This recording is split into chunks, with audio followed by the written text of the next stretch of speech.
পঞ্চম শ্রেণীর গণিত বইয়ের আজকের ভিডিওতে আলোচনা করব অধ্যায় 10 পৃষ্ঠা নাম্বার হচ্ছে 100। তো আজকের এই দশম অধ্যায় এটা হচ্ছে তোমাদের এই পঞ্চম শ্রেণীর গণিত বইয়ের জ্যামিতির শুরু বা জ্যামিতির প্রথম অধ্যায়।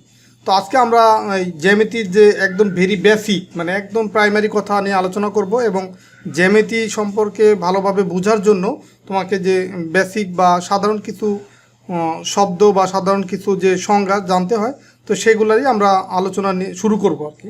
তো মূল ভিডিও শুরু করার আগে সবার প্রতি অনুরোধ রইল, যারা নতুন বা এখন আমার চ্যানেলটা সাবস্ক্রাইব করো না, আমার চ্যানেলটা সাবস্ক্রাইব করে রাখতে পারো। তো আজকের ভিডিওতে আমরা মূলত হচ্ছে এই জ্যামিতির দুইটা টার্ম শিখবো, একটা হচ্ছে আয়ত এবং বর্গ। আয়ত এবং বর্গ এই বিষয়গুলো কি বা এইটা সম্পর্কে আমরা বিস্তারিত আলোচনা করব। তো এইটা জানার আগে আমাকে তিনটা সংজ্ঞা আগে জানতে হবে, যে আয়ত এবং বর্গ এবং তার আগের আরেকটা সংজ্ঞা আমরা জানবো। তো এখানে দেখো এই যে তিনটা সংজ্ঞায় লেখা আছে, যে প্রথম যে সংজ্ঞাটা সেটা হচ্ছে চতুর্ভুজ। চতুর্ভুজ কি? চতুর্ভুজ হচ্ছে চারটি সরল রেখা দ্বারা সীমাবদ্ধ আকৃতিকে, যে চারটি সরল রেখা দ্বারা সীমাবদ্ধ আকৃতিকে চতুর্ভুজ বলে। মানে এরকম তোমার চারটি রেখা থাকতে হবে, চারটি রেখা থাকলে সেটা চতুর্ভুজ হবে। যেমন দেখো যে এরকম, এটা একটা রেখা বা এই যার একটা রেখা, এই যার একটা রেখা, এই যার একটা রেখা, এটা হচ্ছে একটা চতুর্ভুজ। তো এটা বিভিন্ন শেপের হতে পারে, তবে এরকম রেখা চারটা থাকলেই সেটা চতুর্ভুজ। তো এখন পরের যে সংজ্ঞাটা দেখো, আয়ত। আয়ত কাকে বলে? আয়ত বলতে বোঝায় যে চতুর্ভুজের চারটি কোণই সমকোণ, তাকে আয়ত বলা হয়। চারটি কোণ সমকোণ, যেমন ধরো এই যে এরকম একটা ফিগার যদি আমরা আঁকি, ধরো এই যে একটা ফিগার আঁকলাম, এখানে কোণগুলো কোণ হচ্ছে এই যে একটা কোণ, এই যার একটা কোণ, এই যার একটা কোণ, এই যার একটা কোণ। এখন এটাকে আয়ত তখনই বলা হবে যদি চারটি কোণই সমকোণ হয়। তো চারটি রেখা হলেই কিন্তু চতুর্ভুজ হবে, কিন্তু সব চতুর্ভুজ কিন্তু তোমার আয়ত হবে না। আয়ত হওয়ার জন্য তাকে কি করতে হবে? এই কন্ডিশনটা ফুলফিল করতে হবে যে তার এই যে চারটা কোণ, এই চারটা কোণই তার সমকোণ হতে হবে। সমকোণ মানে কি? 90 ডিগ্রি। সমকোণ মান হচ্ছে 90 ডিগ্রি। তার মানে এই কোণের মানটাও 90 ডিগ্রি, এটার মানও 90 ডিগ্রি, এই কোণের মান 90 ডিগ্রি, এই কোণের মান 90 ডিগ্রি। মানে প্রত্যেকটা কোণই যদি 90 ডিগ্রি হয় তাহলে সেটাকে বলা হবে আয়ত। আর বর্গ হচ্ছে কি? যে আয়তর চারটি বাহু সমান, চারটি বাহু সমান তাকে বর্গ বলে। যেমন ধরো এরকম একটা ফিগার যদি আমরা আঁকি, এই বাহুটা যতটুকু, এই বাহুটাও ততটুকু, আবার এই বাহুটাও ততটুকু, এই বাহুটাও ততটুকু। মানে এরকম প্রত্যেকটা বাহু যদি সমান হয় তাহলে সেটাকে কি বলা হয়? বর্গ বলা হবে। তো বর্গ কিন্তু একটা যে আয়ত, যে আয়তর মানে এটাও একটা আয়ত, বাট এই যে আয়তটা আছে এটা কিন্তু বর্গ না, কারণ দেখো এই বাহু আর এই বাহু কিন্তু সমান না। তো বর্গ হওয়ার জন্য মানে সেই আয়তটাই বর্গ হবে যার তোমার এই প্রত্যেকটা বাহু সমান। যেমন এই বাহু, এই বাহু, এই বাহু, এই বাহু, চারটা বাহুই যার সমান তাকে বলা হবে বর্গ। মানে বর্গরও কিন্তু তোমার এই যে কোণগুলো কিন্তু 90 ডিগ্রি, কারণ এটাও তো একটা আয়ত। আর আয়ত হওয়ার জন্য কি? কোণগুলো 90 ডিগ্রি হতে হবে। তার মানে এই কোণগুলো 90 ডিগ্রি, তার সাথে কি এই বাহুগুলোও কিন্তু সমান হতে হবে, এই প্রত্যেকটা বাহু সমান হতে হবে, তাহলে সেই আয়তটাকে বলা হবে কি? বর্গ। তো এই হচ্ছে তোমার চারটা ডেফিনেশন, যে চারটা রেখা হলেই কিন্তু চতুর্ভুজ হবে। যেমন ধরো চারটা রেখা আমি যদি এরকম দিই, এই যে রেখা, এই যার একটা রেখা, এই যার একটা রেখা, এই যার একটা, এটাও কিন্তু একটা চতুর্ভুজ, কিন্তু এটা আয়ত না। কারণ কি? যে এই কোণগুলা কিন্তু সমকোণ না। সমকোণ মানে কি? 90 ডিগ্রি। এই কোণগুলা কিন্তু তোমার 90 ডিগ্রি না, এই কারণে এটা কিন্তু তোমার আয়ত হবে না বা বর্গও হবে না। কিন্তু তোমার এটা কিন্তু একটা চতুর্ভুজ। তো চতুর্ভুজ হওয়ার জন্য চারটা বাহু থাকলেই সেটাকে আমরা চতুর্ভুজ বলবো। বাট আয়ত তখনই বলবো যদি চারটা কোণই সমান হয়, সমান না সরি সমকোণ, মানে চারটা কোণই যদি 90 ডিগ্রি হয় তাহলে সেটাকে আমরা আয়ত বলবো। আর বর্গ কখন বলবো?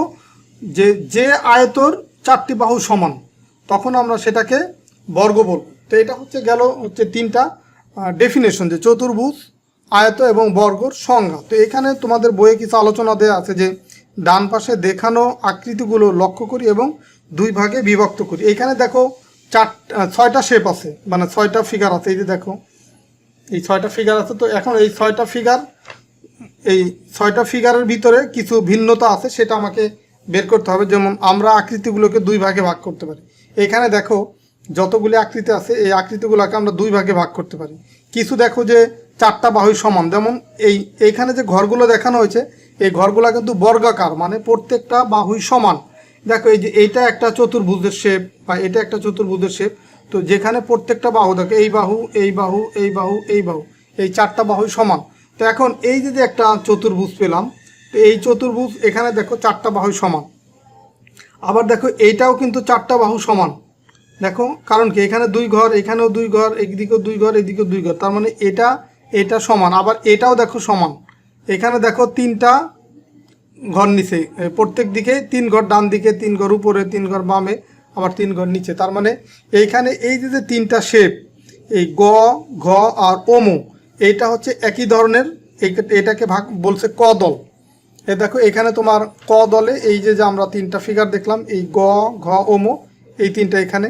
আর বাকি যে তিনটা ফিগার আছে দেখো এখানে এই প্রত্যেকটা বাহু সমান না, প্রত্যেকটা বাহু সমান না। এখানে হচ্ছে তোমার প্রত্যেকটা কোণ সমকোণ আছে, ঠিক আছে, যে এই কোণ বা এই কোণ এবং এই কোণ, এই কোণ, প্রত্যেকটা কোণ সমকোণ, কিন্তু বাহুগুলো সমান না। এখানে হচ্ছে বিপরীত বাহুগুলো সমান। দেখো যে এই বাহু আর এই বাহু সমান, আবার এই বাহু আর এই বাহু সমান, তার মানে বিপরীত বাহুগুলো সমান। এই যে বর্গের জ, ছ, তারপরে চ, এগুলা কি বিপরীত বাহুগুলো সমান। এই বাহু এই বাহু সমান, এই বাহু এই বাহু সমান। তো এটাকে বলা হচ্ছে কি খ দল। এই ছ, বর্গের জ, চ, এটাকে খ দলে ভাগ করা হলো। তো এখানে টোটাল যে 6টা ফিগার ছিল বা 6টা চিত্র ছিল, এটাকে আমরা দুইটা দলে ভাগ করলাম। একটা হচ্ছে ক দল, যেখানে হচ্ছে সবগুলা বাহুর দৈর্ঘ্য সমান, আর আরেকটা হচ্ছে খ দল, যেখানে হচ্ছে বিপরীত বাহুগুলো সমান। এখন নিচের ছকটি পূরণ করি এবং ক দল এবং খ দলের মিল অমিল, ক দল এবং খ দলের মিল অমিল নিয়ে সহপাঠীদের সাথে আলোচনা করি। তো এখানে ক দল আর খ দলের ভিতরে কি কি মিল আছে বা অমিল আছে, সেটা হচ্ছে আমরা যে এখানে লিখব। তো দেখো প্রথমে আমরা আসি বাহুগুলোর বৈশিষ্ট্য কীরূপ। বৈশিষ্ট্য অনুসারে, বাহুগুলোর বৈশিষ্ট্য অনুসারে ক দলে বাহুর সংখ্যা। দেখো এই ক দল বলতে এটাকে বোঝাচ্ছে, এখানে তিনটা চতুর্ভুজ আছে, একটা, দুইটা, তিনটা চতুর্ভুজ আছে। আর একটা চতুর্ভুজ মানে কয়টা বাহু, যেমন এটা যদি 1 নম্বর বাহু হয়, এটা 2 নম্বর, এটা 3 নম্বর, এটা 4 নম্বর। তো এই যে একটা চতুর্ভুজ, এখানে কয়টা বাহু আছে, চারটা বাহু আছে। তো আমরা এখানে তাহলে ক দল হচ্ছে এরকম কয়টা চতুর্ভুজ আছে, একটা, দুইটা, তিনটা। তো এই তিনটা চতুর্ভুজ বা এটাকে বর্গ বলা হবে কেন, এখানে বাহু চারটা আছে বিধায় চতুর্ভুজ।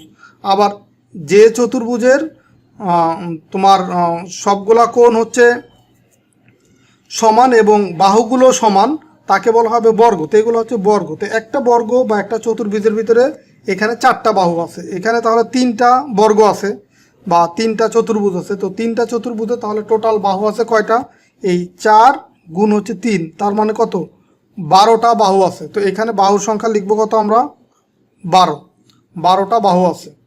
এরপরে দেখো আমরা লিখবো কি, বাহুর সংখ্যা 12 লিখলাম, আর বাহুর দৈর্ঘ্যটা কি লিখবো। বাহুর দৈর্ঘ্য দেখো ক দলের যে 12টা বাহু আছে, প্রত্যেকটা বাহুর দৈর্ঘ্য কি সমান। এই যে সকল বাহু সমান লিখবো আমরা। দেখো যে এই বাহু আর এই বাহু, এই বাহু এই বাহু সমান, আবার এটা সমান, তার মানে সকল বাহু সমান। এখানে লিখতে পারি যে সকল বাহু সমান। আবার দেখো খ দলেও কিন্তু দেখো এই যে এখানেও কিন্তু প্রত্যেকটা চতুর্ভুজে 4টা করে বাহু আছে, তার মানে এইখানে 4টা, এখানে 4টা, এখানে 4টা, এখানেও কিন্তু তোমার টোটাল বাহু কত, এই 4 গুণ হচ্ছে যেহেতু তিনটা চতুর্ভুজ, এখানেও কিন্তু বাহু 12টা, তার মানে এখানেও লিখবো আমরা কি, বাহু 12টা। এখন এইখানে দেখো যে সকল বাহু সমান কিনা, দেখো মানে বাহুর দৈর্ঘ্য, এইখানে হচ্ছে বিপরীত বাহুর দৈর্ঘ্যগুলো সমান, সকল বাহু কিন্তু সমান না। এখানে হচ্ছে কি তোমার লিখবো বিপরীত বাহু সমান, বিপরীত বাহু, বিপরীত বাহু সমান মানে এইটার সমান এইটা, এইটার সমান এইটা। আবার এখানে দেখো এইটা আর এটা সমান, এইটা আর এটা সমান, মানে এখানে কি বিপরীত বাহুগুলো সমান। এটা হচ্ছে বাহুগুলোর বৈশিষ্ট্য অনুসারে আমরা এইভাবে চিহ্নিত করতে পারি। আর কোণের উপর, বৈশিষ্ট্যের উপর ভিত্তি করে ক দল যেটা, ধরো এইখানে আছে কি, প্রত্যেকটা চতুর্ভুজে কয়টা করে কোণ আছে, দেখো 1টা, 2টা, 3টা, 4টা, এখানে 4টা কোণ আছে, এখানেও 4টা আছে, এখানেও 4টা আছে, তার মানে টোটাল কোণের সংখ্যা কত? 12। আবার দেখো এই খ দলে কোণের সংখ্যা কত আছে, দেখো এখানে একটা, এখানে একটা, এখানে একটা, এখানে একটা, এখানেও 4টা কোণ, এখানেও 4টা, এখানেও 4টা, তার মানে এখানেও কোণের সংখ্যা কয়টা? 12টি। আবার কোণের পরিমাপ, কোণের পরিমাপ দেখো প্রত্যেকটা কোণ এই ক দলে এই কোণের মান কত? এই কোণের মান হচ্ছে 90 ডিগ্রি। আবার এই কোণের মানও 90 ডিগ্রি, এই কোণের মান 90 ডিগ্রি, এই কোণের মানও 90 ডিগ্রি। তার মানে এখানে প্রত্যেকটা কোণের মান কত? 90 ডিগ্রি করে। তার মানে এখানে 90 ডিগ্রি ইকুয়াল হচ্ছে এক সমকোণ। তার মানে এখানে এই 4 90 ডিগ্রি আছে, তার মানে 4 সমকোণ। তো এইখানে 4 সমকোণ, এখানেও 4 সমকোণ, এখানেও 4 সমকোণ। তার মানে টোটাল হচ্ছে এই ক দলে আছে 12 সমকোণ, মানে 12টা 90 ডিগ্রি আছে, তার মানে 12 সমকোণ। আবার দেখো এই খ দলে এখানেও দেখো এই কোণগুলো কি 90 ডিগ্রি, এটা এটা এটা এটা সবগুলো কোণে কিন্তু 90 ডিগ্রি, এখানেও সবগুলো কোণ 90 ডিগ্রি, এখানেও সবগুলো কোণ 90 ডিগ্রি। তার মানে এখানেও আমরা পাবো কি 12 সমকোণ। তো এটা হচ্ছে আমরা দুইটা টেবিল ফিল আপ করলাম। তো এরপরের যে 2 নম্বর যে বিষয়, যে মিল বিষয়গুলো এবং অমিল বিষয়গুলো। তো দেখো এই যে যে ক দল আর খ দলের ভিতরে মিল কি আছে, যে তোমার মিল আছে কোনগুলো আর অমিল আছে কোনগুলো। তো দেখো এখানেও বাহুর সংখ্যা 12টি, এখানেও তোমার এখানেও বাহুর সংখ্যা 12টি। তার মানে বাহুর সংখ্যা এটা হচ্ছে মিল আছে, মানে ক দল এবং খ দল দুই জায়গায় বাহুর সংখ্যা কয়টা করে আছে? 12টি। আবার কোণের সংখ্যা দেখো, ক দলও 12টি কোণ, খ দলও 12টি কোণ। তার মানে এখানে আমরা লিখতে পারি কোণের সংখ্যা, এগুলো হচ্ছে মিল, কোণের সংখ্যা, কোণের সংখ্যাও এটা হচ্ছে মিল। আর অমিল কি আছে? অমিল হচ্ছে এই ক দল আর খ দলের ভিতরে অমিল কি আছে? অমিল হচ্ছে তোমার দেখো এই ক দলের যে বাহুর দৈর্ঘ্য আর খ দলের বাহুর দৈর্ঘ্য এটা কি সমান? সমান না। দেখো এইখানে সকল বাহু সমান, এখানে বিপরীত বাহুগুলো সমান। তার মানে এই বাহুর দৈর্ঘ্য এটা হচ্ছে অমিল, মানে বাহুর দৈর্ঘ্য সব জায়গা সমান না, বাহুর দৈর্ঘ্য হচ্ছে অমিল। আর 2 নম্বর অমিল কি আছে? দেখো এইখানে যে আকৃতিগুলি আছে ক দলে আর এইখানকার যে আকৃতিগুলো আছে সবগুলোর কি আকৃতি একই রকম? এগুলো হচ্ছে বর্গাকার, এগুলো হচ্ছে তোমার বর্গাকার না, এগুলোকে বলা হবে কি আয়ত। আর এখানে দেখো সবগুলো বাহু কিন্তু সমান, এখানে সবগুলো বাহু সমান না, বিপরীত বাহুগুলো সমান। তার মানে আমরা লিখতে পারি যে আকৃতি এটা হচ্ছে অমিল, এই চতুর্ভুজগুলোর যে আকৃতি সেই আকৃতি হচ্ছে অমিল। তার মিলের বিষয়গুলো পেলাম, বাহুর সংখ্যা আর কোণের সংখ্যায় মিল আছে, কিন্তু তোমার অমিলের সংখ্যা, অমিলের বিষয়গুলো কি? বাহুর দৈর্ঘ্য অমিল আছে আর আকৃতিতে অমিল আছে। তো এই হচ্ছে তোমার এই 10 অধ্যায়ের 100 নম্বর পৃষ্ঠার যে আলোচনা, সেই আলোচনাগুলো। তো আমরা পরের ভিডিওতে তোমার 101 নম্বর পৃষ্ঠায় যে আলোচনাগুলো আছে সেই আলোচনাগুলো পরের ভিডিওতে তোমাদেরকে দেখাবো। তো ঠিক আছে, সবাই ভালো থাকো, সুস্থ থাকো। আর এই ভিডিওগুলো যদি ভালো লাগে ভিডিওতে লাইক দেবা বা তোমাদের বন্ধুদের সাথে শেয়ার করবা। আর তোমরা যারা নতুন আছো তারা অবশ্যই আমার চ্যানেলটা সাবস্ক্রাইব করে রাখতে পারো। ঠিক আছে, আল্লাহ হাফেজ।